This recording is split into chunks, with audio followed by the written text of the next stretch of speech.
Salutations mes frères et sœurs. Je veux partager avec vous un autre rêve que j'ai fait. C'était le 28 mars à 6h34 du matin.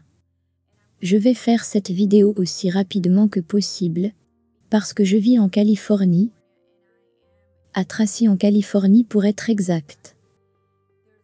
Il y a beaucoup d'incendies de forêt en ce moment, et je dois évacuer mon immeuble, parce que toute la fumée rentre par les fenêtres et la porte. Je vais donc le faire aussi vite que possible.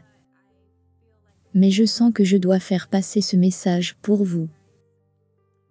Un peu de récap avant de vous raconter le rêve.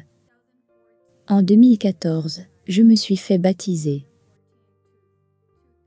Donc de 2014 à 2016, j'ai senti avoir vécu une assez bonne communion avec le Seigneur.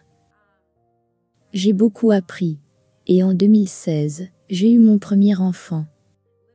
Puis petit à petit, j'ai commencé à abandonner l'église, pour repartir dans le monde.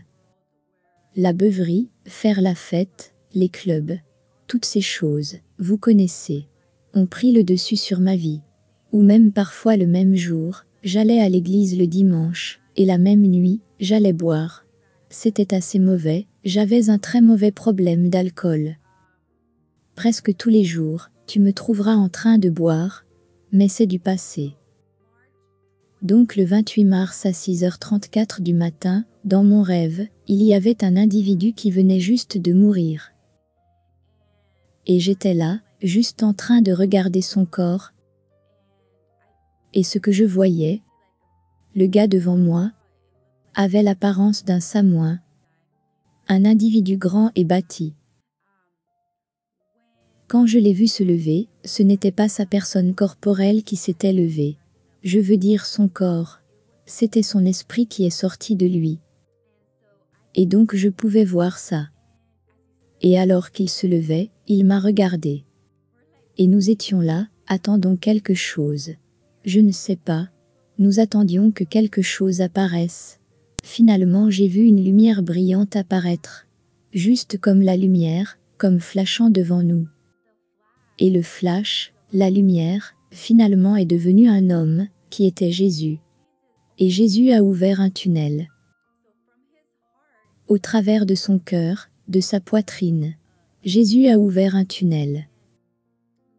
Et cette personne et moi, on pouvait voir à travers. Et c'était un escalier menant au paradis.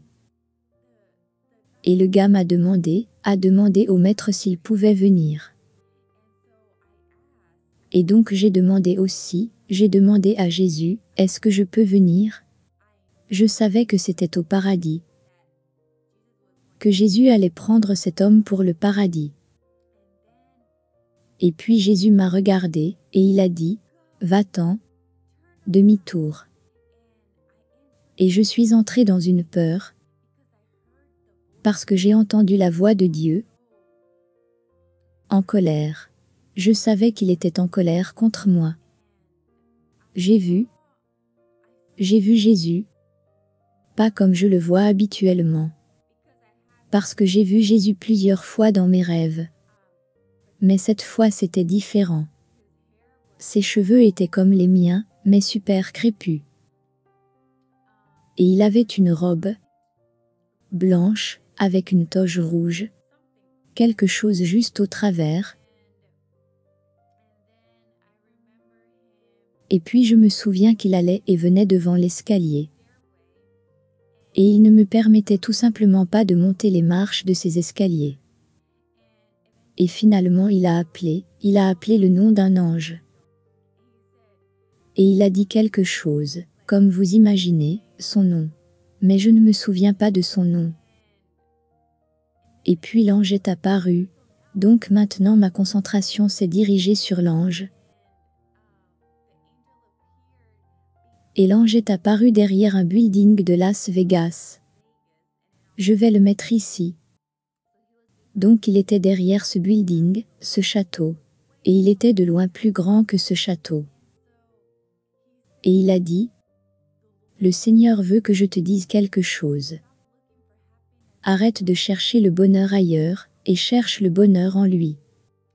C'est ce que l'ange a dit, que c'est ce que Jésus voulait que je sache.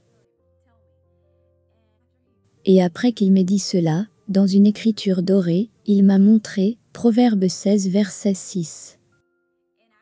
Je ne savais pas ce que cela disait. Je me souviens qu'il me l'a montré, mais je ne savais pas ce que ça disait dans la Bible. Je ne garde pas chaque verset en mémoire. Donc la première chose que j'ai faite était d'écrire ce verset pour ne pas oublier. Et j'avais peur de regarder dans la Bible ce que cela allait signifier. Mais je l'ai fait.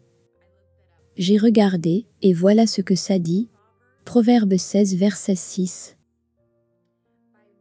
Par la bonté et la fidélité on expie l'iniquité, et par la crainte de l'Éternel, on se détourne du mal.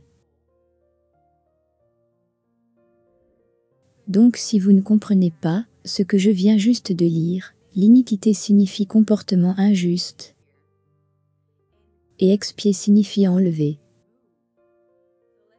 Relisons encore une fois. Par la bonté de Dieu, le comportement injuste est enlevé, et par la crainte de l'Éternel, on se détourne du mal. Oui, j'étais effrayée, la façon dont j'ai vu Jésus dans mon rêve. Et depuis ce jour, cela m'a conduit à changer ma vie pour de bon. J'ai dit au revoir à la vie ancienne. J'ai dit au revoir aux choses qui avaient l'habitude de m'attacher au plaisir éphémère, ce qui me faisait me sentir bien. Cet alcool, cette vie de fêtarde, je les ai laissés tomber. Je n'étais pas autorisée à entrer au paradis. Il ne m'a pas permis. Il m'a donné tellement d'opportunités. Et ce jour-là, j'ai vu sa colère sortir. Je ne l'ai jamais vu ainsi en colère, sur la base des autres rêves que j'ai eus. Et j'ai dit c'est assez, je donne entièrement ma vie à toi mon Dieu. Et depuis je ne suis jamais retournée. Cela fait maintenant 5 mois que j'ai consacré ma vie à Christ, toute ma vie complètement. Toute ma vie. Et je veux juste que vous sachiez que vous pouvez faire la même chose. Vous ne voulez pas être laissé de côté. Vous ne voulez pas être laissé le jour de l'enlèvement. Quand cet enlèvement aura lieu. Nous ne savons pas quand cela va se produire. Je vous le dis, détournez-vous du mal. Tu ne voudrais pas voir Dieu en colère. Je te suggère fortement, s'il te plaît, détourne-toi de tes anciennes mauvaises manières. Et donne ta vie à Dieu. Personne ne sait quand son heure viendra, quand ce jour viendra. Il a dit qu'il nous montrera des signes avant son retour. Et nous le voyons. Tout a été prédit, et chaque prophétie s'accomplit en ce moment. Donc je vous suggère fortement, s'il vous plaît, de chercher à le connaître. Cherchez-le avant qu'il ne soit trop tard. Ok les gars, je vous aime beaucoup. Merci d'avoir regardé, et que Dieu vous bénisse.